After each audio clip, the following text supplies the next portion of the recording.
Jocelyn and Selwyn have both been afflicted by head and neck cancer. After seeing a series of specialists, they found themselves in the care of the Brannemark Institute.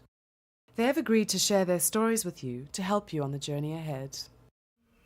It was in September 2006. We were at a birthday party and I had a very bad earache. And at the same time I felt this little lump in my palate.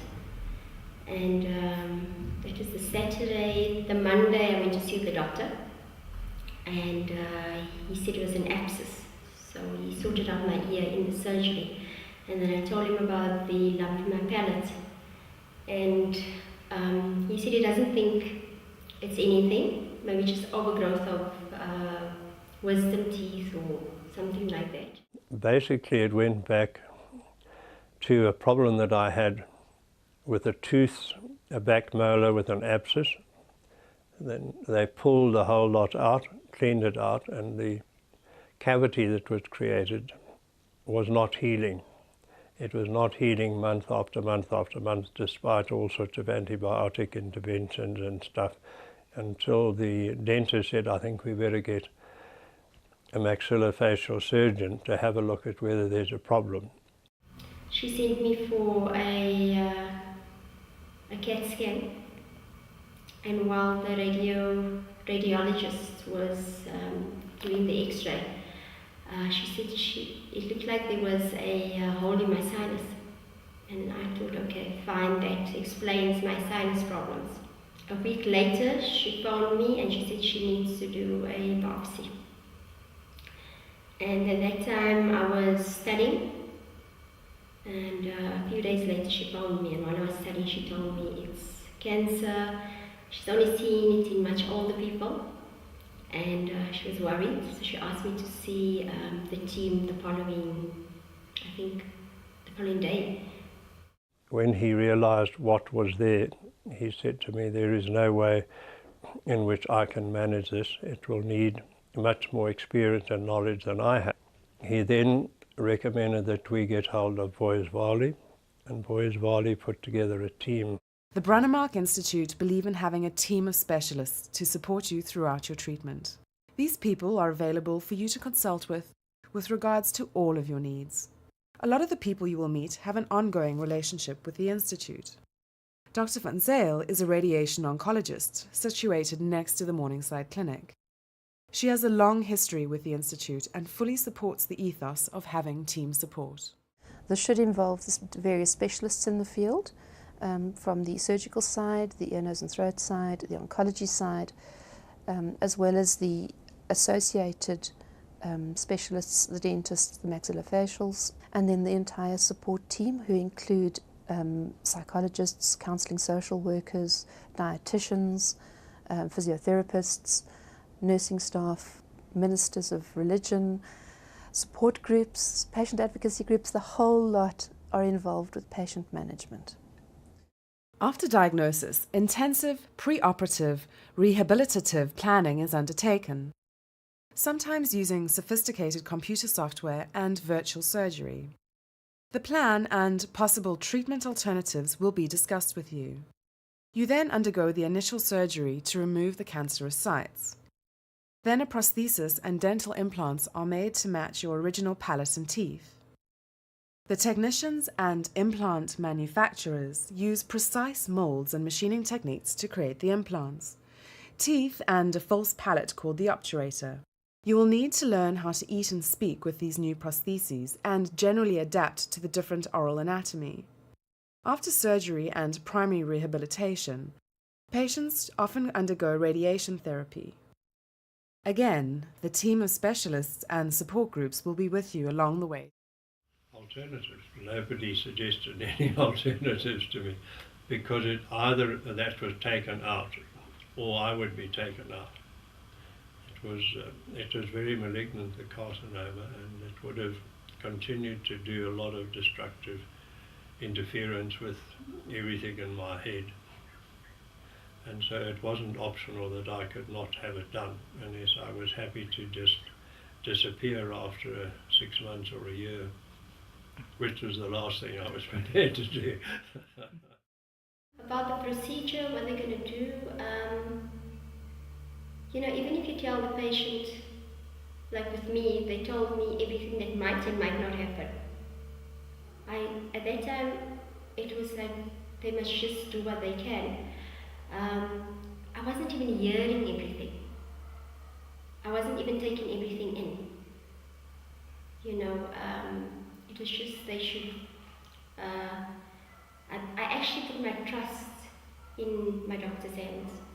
And Dr. House and my husband, they're amazing people. The first time I actually spoke, Dr. House told us what's going to happen. I just trusted him. And I said to him, Doctor, let's see what happens, If you think that's going to work, then let's do that. And my husband said the same thing to what you need to do. All the drugs and that they pumped into me, I was really hardly aware of what was going on in that. So people say it must have been very painful. The actual removal of the jaw and the palate and all that was not actually painful almost at all. Then it was a long journey. 3 operations for reconstruction and 2 other minor operations. In the early stages, I really was often asleep and catnapping and falling asleep and that, and was not totally aware of my surroundings to start off with. The team will prepare you for surgery as best as possible. We understand that there is a significant difference in the responses of patients to the news that they require cancer treatment. Your doctors are there to explain as much as you would like them to in order to have informed consent.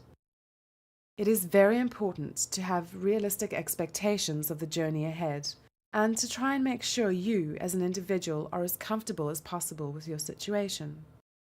Davni Richkin is a clinical psychologist who underwent a similar procedure in the care of the Brunnemark Institute. She suffered a gunshot wound to her face during an armed robbery and had to have part of her jaw and palate replaced. She now counsels people pre- and post-operatively. It would depend, I think, to quite a large extent on the acceptance by the patient of what the problem actually is. Initially, there may well be, as there is with any sort of loss, because you're losing health in a way that you have to go through whatever procedure it is. There is initially the denial, do I really need this? Should I worry with this? To the anger, oh no, why me? And then eventually the acceptance of it, and coupled with that, depending on how many times there have been hospitalizations, how many anesthetics people have had, would influence their reaction to being hospitalized. If it's the first time, it is all so unfamiliar. If it's happened before, oh well, here we go again, would be the response. But generally there is some apprehension to the point of fear. The friends and family are very important with regards to, first of all, emotional support. It is a rocky road that the patients are going to go through. They do sometimes get quite emotional and quite needy at times. So family has to be able to adapt to that. The family were a very major part of the whole scene, because particularly my wife was there for me and with me most of the times that she could be, and was of huge help and strength. And her particular attitude was that she was going to make sure that what had to be done was going to work, and how I was going to experience it would be as pleasant as she could possibly make it. So she was a superstar. In fact, interestingly, as a result of this type of thing, you find your relationship, I found a relationship with my wife become deepened far beyond what either of us thought would be experienced, because when you are in an extremity such as this, the relationship can go very wrong, I expect, if the two parties are not prepared to cooperate, or it can deepen and become even more special, which is the experience I had. And with the family, who were very supportive and were around very much in the early stages and continue to be supportive to me with what's going on, it makes a big difference. When you're diagnosed with cancer, head and neck cancer, well, normally you would know, the doctor would tell you what cancer it is, and then it's good to research your cancer to see if it's aggressive, if it's slow growing. Get all the information you can. Don't trust the internet too much, because sometimes it's not as bad as what you read on the internet. It's good to speak to other people, but also remember that their journey is not going to be the same like yours, because everyone's an individual. Also, if you look at patients, your background and what you've been through before you had cancer would be able to tell, you would know, or your family would know, how you would take what is said to you by your doctors. If you were depressed prior to that, you would really be depressed. The doctor will know how you would cope. It's good to tell your doctor. Primarily, you have to have a very significant level of confidence in the people who are handling it. The expertise that is around is of such a high standard that you can more happily allow yourself to be totally in their hands, because they know what they're doing. They do it extremely well, and the process of doing it all is not, having had it done, that much of a dreadful, frightening experience. It's when you're in the hospital and you are recovering, the time seems to go by and you're on drugs, and I slept an awful lot. And I was very conscious of what was going on when I wasn't sleeping, but I dozed off and on and off and on. And that was not such a painful, it was just needed an awful lot of patience. And one of the things you do learn in this whole thing is a tremendous amount of patience. I could go there and get relief. And even if he was busy, he would see me last minute, and I was fine to stay the entire day. And the way they accepted me also, not just like a patient, that also helped a lot, because everyone knew me, and there was one stage where the very first time I had to wait for them when they took out my prosthesis and my obturator, and I had to sit on the balcony, and I just felt there was a place for me to sit, and I didn't have to sit in the waiting room, and I felt at home. I felt at home there. So I actually appreciated it. I think I was lucky in that way.